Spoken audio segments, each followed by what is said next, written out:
Okay, next up is Dale Earnhardt Jr. He drives the number 88 National Guard Chevrolet for Hendrick Motorsports. Dale is in fifth place in our championship points race. And Dale, talk about your outlook coming here to Watkins Glen. We've got 5 races to go before we set the chase field, and certainly every race from here on out is a big one. Yeah, I don't know. I've run pretty good here a couple times, but my expectations coming to these road courses are always pretty low. That way I go away feeling pretty good about whatever result we get. But it's a fun track, and probably of the 2 road courses, the one I enjoy the most. And I do appreciate the history of the racetrack itself, and have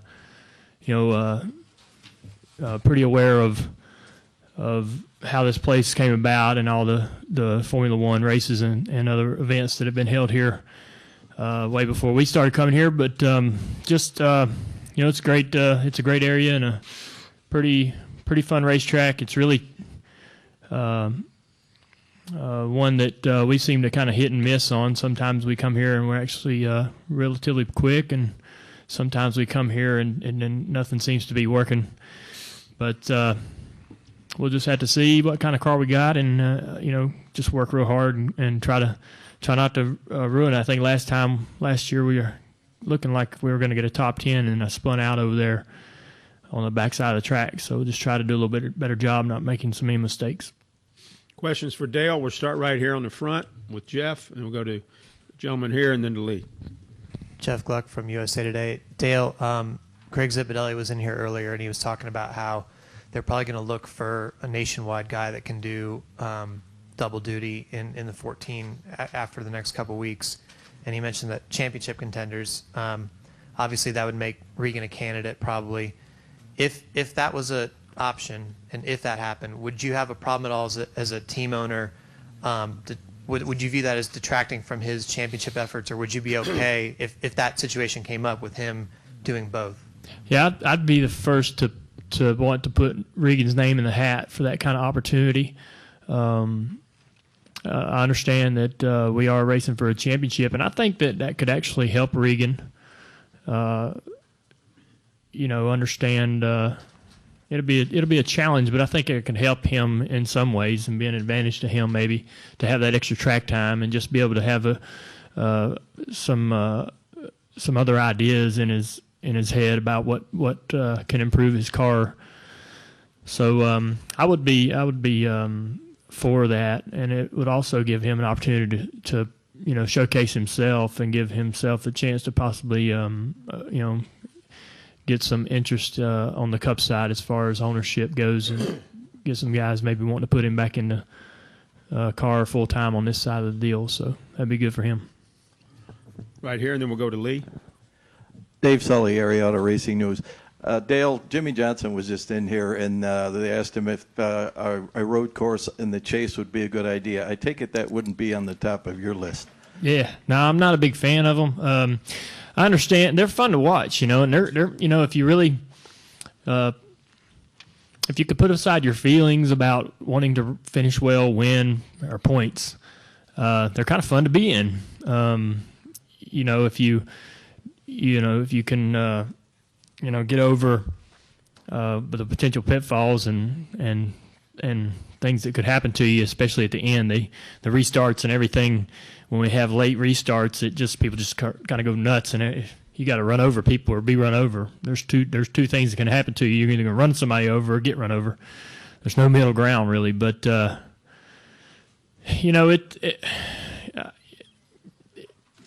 it's whatever popular opinion is. If fans want to see road courses, if they want to see 10 road courses in the Chase, that's what needs to happen. So, but I myself, I'm just one guy, but I like ovals a lot better than road courses.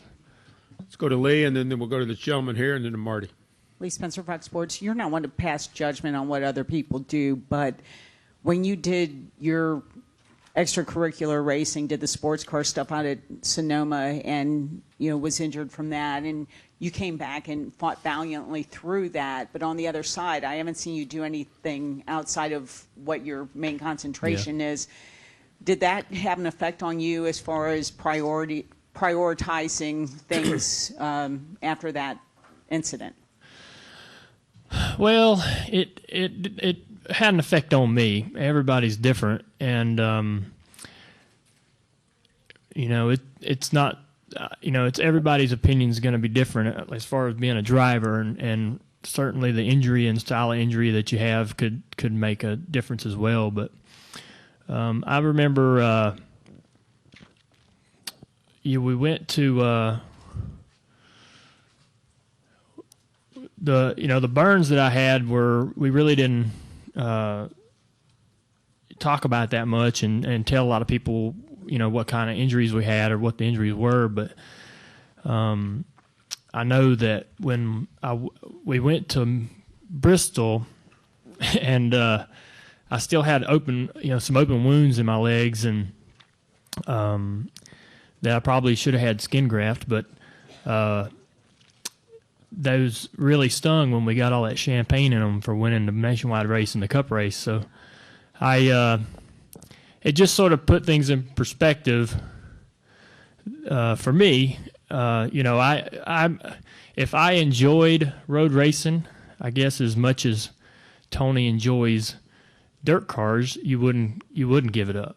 I wouldn't have. I would have went back and done it more, but those were just really. And I wouldn't compare what I was doing to what Tony was doing, because his passion and love for that far exceeded what I felt about racing sports cars. I just really liked the relationship I had with Corvette and Chevrolet, but I was really never a sports car fan per se. So those two things are entirely different, and that was not very hard for me to sort of shut that out of my life and do without it. But just going through the process of healing and knowing, burns take so long to heal, and knowing how much of a pain in the butt that was, it was easy for me to not want to do that anymore. If I could, how some drivers run late model races and like Brad Keselowski went up and ran a race in Canada a couple weeks ago. If I felt like that, that's something that I dream about or daydream about doing is on an off weekend, taking my late model and running motor mile or something like that. And the only reason I don't is just because I'm not sure about what the balance would be between standing there signing autographs all day and being able to run a 50-lap feature. Whether I miss the camaraderie and everybody, all the volunteer help going and just being with your buddies and racing. And I'd love to do that and get back to that style of racing one day. But, I think that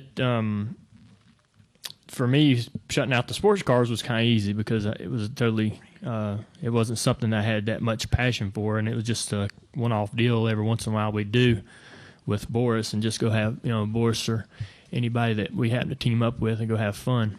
So I don't the two are really not the same with what happened to me and what happened to Tony. This fellow over here in the blue, wait for the mic, please. We'll get him the microphone, and then we'll go to Marty Smith. Thank you, Dale. Jeff Kulikowski, News Channel 9 in Syracuse here. Could you comment a little bit more about Regan Smith's season for you and what it's like to race? And it's kind of what he considers his hometown here in Central New York, what it's like to race in your hometown. I know you do it quite often. Well, I don't, I know he does it. I don't really know how he feels about coming here and running, but, he doesn't feel like he doesn't have a ton of confidence about his road course ability, but he's kind of like me. But I think that he's having a great year and he's enjoying himself, and he'd like to get back to finishing well, like they were at the beginning of the season, and get himself back in the points. And he really, a couple of them races where he rode America in a couple of the places is pretty regrettable for him, but he's trying to rebound and get back in the groove and hopefully finish this year out really strong. But I'm sure he's, looking forward to trying to do well this weekend. What's it like to have a guy like that in your seat in that car? Regan? Yeah, I mean, we get along really great. We hang out quite a bit away from the racetrack. Most time, drivers don't really spend a lot of time around each other off the circuit, but we get along great. And he's a lot of fun. Good guy, and it's fun to sort of be fun to have him part of the team, and everybody on the team and in the office enjoys him and wants to. It's easy to want to get behind people that have the kind of energy and attitude that he has. So it's been a real boost for our company, and he's worked really, really hard. Let's go to Marty Smith. Raise your hand, Marty. Marty Smith, ESPN. Dale, what is your general reaction to Tony getting hurt racing something else? I was just real sick to my stomach about it when I woke up for some reason at 5 o'clock in the morning, which is rare, and I just couldn't sleep, so I grabbed my iPad and that was the first thing I saw, and I was just really couldn't believe it. I felt like I must have been dreaming, but because I don't, Tony's one of my competitors, and you really aren't supposed to have, you really aren't supposed to have the kind of admiration, I guess, that I have for Tony, as he is my competitor. You want to go out there and beat him on the racetrack, and he's fun to race with. He's a hard racer, and he gives it as good. He takes it as good as he can get it, and a lot of guys can't take it very well. But he's one of the. He's just y'all all know what kind of guy he is, so I won't go on and on about it. But I just I hated it for him, just knowing what being out of the car is like, and knowing how much he loves what he does and loves how much he enjoys driving no matter what it is. And I know he feels some, I know he feels bad, he hates to put his company and team in this situation. And he personally, is a bit upset and saddened. So, just knowing the kind of guy he is, I hate that he has to go through that, and I know there'll be a lot of pain and rehab and things like that he'll have to face, and that's unfortunate, and you hate to see people have to deal with that. So he's tough, though. He's really, really tough, and everybody knows that he's just gonna beat the hell out of this and get back in the car before you know it, and he'll probably be back in the car before the doctors want to let him in. So I don't anticipate this really slowing him down at all. Let's go to Claire B. We got time for 4 more. Claire B., Jim Noble, young lady in the back, and Holly. Is that all right? Okay. Claire B. Lang, Sirius XM NASCAR Radio. Dale, not about racing another series, but just about what it does to a driver to make him grow up or rechange his thought process when he is out of the car for a while. I mean, it has happened to you a couple of times, but you're out of the car and you what? I mean, will this change Tony about how he races, do you think, or what he thinks about? I don't think it will. I think that it makes you appreciate what you do. Anytime something like that's put on standby or taken away from you, I think you appreciate it more, if that's possible. And you just, I think when you come back, you're even more tenacious and fired up than you were before. It's when you just you just take it for granted that you just get to do it every weekend. And once that's gone, just for a little bit, even you really sort of reset your priorities, and I think you come back stronger and more determined. Let's go to Jim right behind you there, ma'am. Thank you. Jim Noble, ESPN. We all know how good Tony was during this stretch of the season, and obviously if he had made the chase, he would have been a contender. Just from a strict racing standpoint, what does it do not to have a guy of that caliber racing against you every Sunday now? Well, he's a lot of fun to race with, so that you'll miss that competition. It's as much as everybody wants their job to be easier, it's part. You'll miss the competition that Tony brings to the table every week, and I think the fans will miss that as well. and there's a lot of guys in the series that are just real fun to race against, especially when the cars are so equal, and you can get out there and really get after it. He's a lot of fun, but he'll be back before any of us are ready. he'll be tougher and, like I said, more determined, and so I expect a lot of good racing lays ahead for him. Let's go to the young lady back in the back, and then we'll finish with Holly Kane. Thanks. This is Connie Kirk from Examiner.com. Thanks for talking to us, Dale. You spoke about a little bit of a piggyback on Claire's question. When you're out of the car and you're injured for an injury, does it shake confidence when you get back in? I mean, you talked about being out of the car for a while and you want to get back in with a lot of aggression and all of that, but does it do anything to your confidence at all? No, not really. Not really. I think as far as, if you took, drivers got pretty big egos, so I don't think that, none of us are, I don't think our confidence is something that's easily swayed. So I feel like, you do everything you can while you're not in the car to make you feel as close to the action as possible, so you get the entire experience except for the driving, obviously. So when you go back into the car, it's almost like you haven't been gone, or the process is seamless as far as the transition back into getting into the car. So, and you'll go and test and run somewhere. I'm sure that most drivers, when they have an injury that gets them out of the car, they get a couple laps somewhere to get their to see speed and know that, oh man, I haven't, I'm not going to miss a beat. This all makes sense and feels normal, and so by the time you go race, you're ready to go. Final question, Holly. Holly Kane, NASCAR.com. And this is kind of a combination of a lot of the questions, but you can answer it from a good perspective as a team owner and a racer. Jimmy Johnson said he felt like, maybe Greg Zipadelli said Tony was feeling bad that maybe letting his team down and all of that. Jimmy said, he hopes people aren't going to be so tough on Tony for wanting to do this, because there's a lot of benefits that Tony gets personally, and it's good for NASCAR to have him out doing all these things. Where do you kind of fall with all that, because you understand as a team owner as well?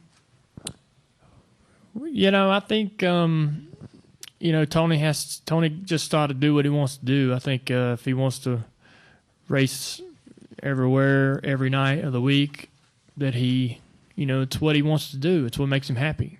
So he understands the risks and the situations that can happen, and it was worth it for him to put in that kind of effort and go do it.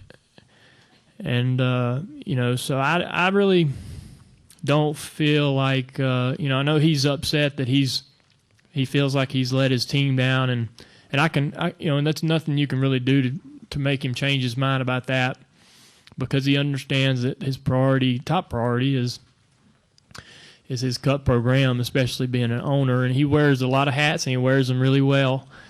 And he was such an asset to the sport as a driver, and to come in as an owner and do the things that he's done and have the success that he's had, become even more important to the sport. And he's when we talk about personalities and how that drives the sport, he's definitely at the top of the list as one of the more important ones and the more influential ones that sort of drive the needle. But I think that he's got to do what makes him happy, and that's why you like him. That's where the appeal is with Tony. I think is that he's a blue collar racer's racer. That he can get down on the ground level, and he might be the owner of a Cup team or the owner of a racetrack, championship driver, but he can get down in the dirt and get his hands dirty and get behind the wheel of a sprint car and win anywhere in the country on any night. And I think that's part of the appeal with him, is that he's that kind of guy that can do that. There's, it's we all compare him to A.J. Foyt and guys like that used to race all the time and just compile this amazing resume. And that's, I think that's definitely a positive for him. And and he enjoys it. It's whatever makes him happy. I think he ought to be able to get out there, and he's leveraged his life to where he can make those kind of decisions and be able to enjoy that part of it. So I think more power to him.